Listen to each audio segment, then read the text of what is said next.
Salam, xoş gördük. Yeni vlog başlayıram və burada yağışlı bir gündür. İş çıxışını çəkmişəm. Ondan sonra çörək alıb uşaqları məktəbdən götürməyə gedirik. Burada çörəyi mən yemişəm. Bəli, bu qədər hissəsini mən yemişəm çünki çox ac idim. Mən səhərlər demək olar ki, yemək yemirəm də, səhər yeməyi yemədiyim üçün çox ac oluram. Ona görə də isti çörəyi görəndə özümü saxlaya bilmədim. Ondan sonra uşaqları götürəndən sonra evə gedirik və tez yemək hazırlamağa başlayırıq. Bu gün yeməkdə balıq sırdağı hazırlamışdıq. Balıq sırdağında balıq qızardılır, pomidor qızardılır, nar da vura bilərsiniz, vurmaya bilərsiniz, zövqə görə də, amma dadlı olur. Nar, balıq, pomidorlar səliqə ilə düzülür. Üzərinə də cəfəri və soğan əlavə olunur. Şüyüd də azca əlavə olunur və dəmə qoyulur. Çox dadlı olur, yəni çox əlamışdı. Daha sonra burada biz desəz ki, bu nədir? Bu şaplovun içidir. Burada dolmanı görürsünüz. bu yeməkləri qardaşımın ad günü üçün hazırlayırıq. Ümumiyyətlə bu vloqda ancaq yemək görmüş ola bilərsiniz. Çünki həmin gün ancaq o hazırlıqlara görə ancaq onları çəkmişəm. Başqa bir şey çəkə bilmədim. Burada ana şaplovun içliyini qovurur, qızardır, yağda hazırlayır. Digər tavada dolma bişirir. Burada artıq aşı dəmləyib, daha doğrusu qaynamağa qoyub. Daha sonra süzəndən sonra dəmə qoymursan da lavaşları yağlayıb qazanın içinə sərib, sonra plovu süzdüyü aşı sərir səliqə ilə qazanın içinə. Daha sonra hazırladığı içliyi də orada əlavə eləyəcək. Burada artıq ana içliyi əlavə eləyir. Plovun içliyini yavaş-yavaş səliqə ilə. Daha sonra üzərinə, lavaşların üzərinə örtəndən sonra üzərini yağlayır. Üzərinə bir-iki lavaş da əlavə edir. Ondan sonra bişməyə qoyacaq sobaya. Bu arada bacım da arxada kömək eləyir. Biz ümumiyyətlə anaya çox kömək elədik bu gün. Bacım da, mən də ad günün hazırlıqlarında, yəni. Bu arada sizdən bir xahişim var. Kanalıma abunə olsaz, məni sevindirmiş olarsınız. Mənim sizin hər birinizin dəstəyinə ehtiyacım var. Burada artıq atam kebabları, toyuqları şişə çəkir. Manqalda kebab eləyirik. Kebabı mən həmişə bişirirəm manqalda. Ata da mənə kömək eləyir.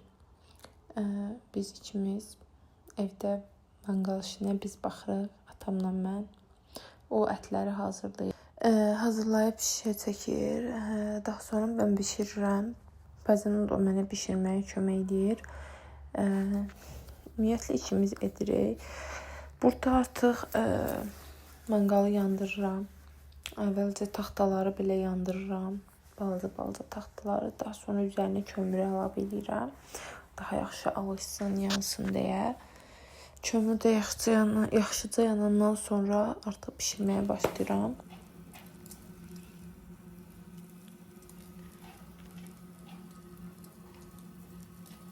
Bizim manqalımız biraz balacadır. Nerede bişireceğim? Bişireceğimin yarısı dökmüşəm qazana. Amma o yerləri çəkə bilmədim də. Tripod evdə qalıb, ona görə əlimlə məcbur tutub çəkinərəm, saxlayıram. Yoxsa tripodu qoyub çəkə belə hələ ki davam edirəm. Bir dənəsi düşürdü, güclə tutdum. Alınmadı biri, onu kənara qoymuşam, axırı bişirdim. Belə bunlar hələ ki bişir. Yavaş-yavaş fırladıram ki, baxın bu hissədən partlayır, elə bir ki, ət düşmək istəyir sözün üstünə. Neysə, şimdi bunu eləmək biraz çox çətindir, profesional olmadığım üçün. Kebabı yaxşı bişirir, amma kebabçılar qədər yoxsa. Onun da yəqin sirləri var da, neysə, onu deməyəcəm onu. Bir dəfə alınır, bir dəfə alınmır, bir dəfə düşür, bir dəfə saxlayır, heç düşmür. Belə çətin bu, belə çətin.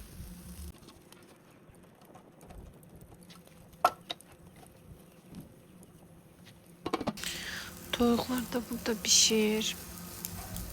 İşığı yandırardım mən biraz. İşığı düşərdi. Bu tərəfini ata pişirdi, həmişə kimi yandırdı. Mən həmişə belə pişirirəm. Amma ata isə belə pişirir. Da işçisi öldürər mən. Belə. Hazırdır, bunu götürmək lazımdır. Götürürəm bunu. Mük.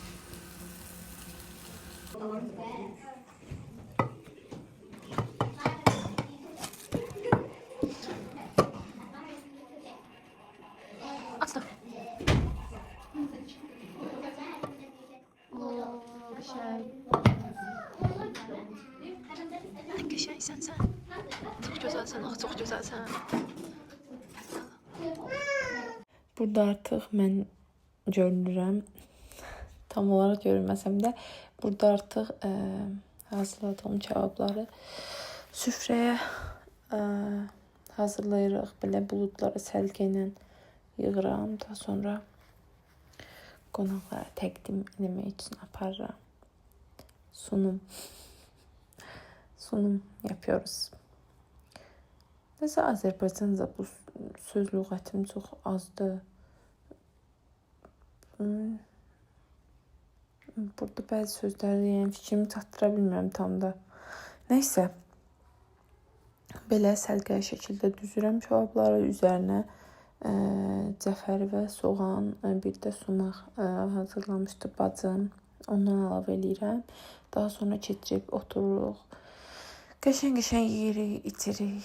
Dadlı yeməklərdən ad gününü qeyd edirik çox gözəl şəkildə. Burada az da olsa süfrəni çəkib göstərirəm. Çünki oturmuşlar deyə mən həyətdə kebab bişirirdim deyə çəkib tam da istədiyim kimi çəkib göstərə bilmədim də hər bir şeyi. Deməli, bunları əmim arvadı gətirmişdi. Çuduları. Bunu mən oturub yediyim yerdə çəkmişəm. Biraz dağınıqdır süfrə. Daha sonra bacımdan xahiş elədim ki, çay süfrəsinin bəzədilməsinə kömək eləsin. Etinə sağ olsun, o da süfrəni bəzətməyə başladı və mən onu videoya çəkirdim. Daha sonra çay dəmləyəcəyik və ailecə oturub çay, tort və şirniyyat əmim arvadı paxlava da bişirib gətirmişdi, sağ olsun. Buradan onu öpürəm, əllərinə sağlıq deyirəm. Çox gözəl mənim əmim arvadının əl qabiliyyəti var. Çox gözəl, çox dadlı yeməklər bişirir, şirniyyatlar bişirir. Hər bir şeyi çox gözəl bacarır. Buradan ona da salamlar olsun. Burada bacım əmim arvadının bişirdiyi paxlavaları göstərir. Çox dadlı, çox ləzzətli idi. Heç nə belə süfrəni bəzədirik. Daha sonra burada bacım öz qardaşıma bişirdiyi tortu göstərir. Tortu da bacım hazırlamışdı. O da sağ olsun, əziyyət çəkmişdi. Belə. Burada artıq çay dəmləmişik və bacımdan xahiş elədim ki, çayları da o süzsün, qonaqlara təqdim eləsin. Bacım da burada çox sağ olsun, məni qırmadı, çayları süzdü, mən də videoya çəkdim. Bu video demək olar ki, ancaq yeyib içməkdən ibarət oldu. Bu vlog belə deyərdim. İnşallah gələn vloglar daha maraqlı olar. Düşünürəm bu barədə ki, nə çəkim, necə bir şeylər olsun. Gündəlik həyat, nə bilim, təmizlik, yemək, hər bir şeydə, yəni hər bir şeydən az çalışacağam ki, çəkib maraqlı bir şeylər ortaya çıxarda bilim. Bacım da sağ olsun çayları süzüb qurtardı. Daha sonra ona xahiş elədim ki, elə qonaqlara da çay sən özün təqdim elə, sağ olsun. Qonaqlara da çayı o verdi. Burada artıq oturub çay içirik, ailecə söhbət eləyirik və artıq məclisin də sonudur. Çox maraqlı keçdi ad günü, çox gözəl idi hər şey, çox dadlı idi. Çox yaxşı oldu, yəni mən bəyəndim. Bütün yeməkləri, hər bir şeyi, tortu, paxlavanı, hamısını çox gözəl idi. Əziyyət çəkən hər kəsin əllərinə sağlıq deyirəm. Və sizdən də bir xahişim var ki, məni izlərsinizsə videolarımı çox xahiş edirəm, mənim kanalıma abunə olun, mənə dəstək olun, videoları like eləyin və fikirlərinizi altda yorumlarda bölüşməyi unutmayın. Mənə motivasiya vermiş olarsınız, belə deyim. Daha çox video çəkmək istəyirəm. Xahiş edirəm videonu like eləyin və fikirlərinizi məndən bölüşün. Və artıq günün sonudur. Burada balaca xanım, evimizin şirini, evimizin mələyi, Asiyamızdır, bacımın balaca qızı, mənim həyatımdır. Allah onu saxlasın. Burada da Asiya xanım sonunda öz şamını üfürmək istədi. Heç nə, üfürmək istəyəndə az qala ağzı yanacaqdı. Hamımız çox qorxduq, amma heç bir şey olmadı, şükür Allaha. Belə, bugün də belə bitdi. Sağ olun, məni izlədiyiniz üçün təşəkkürlər.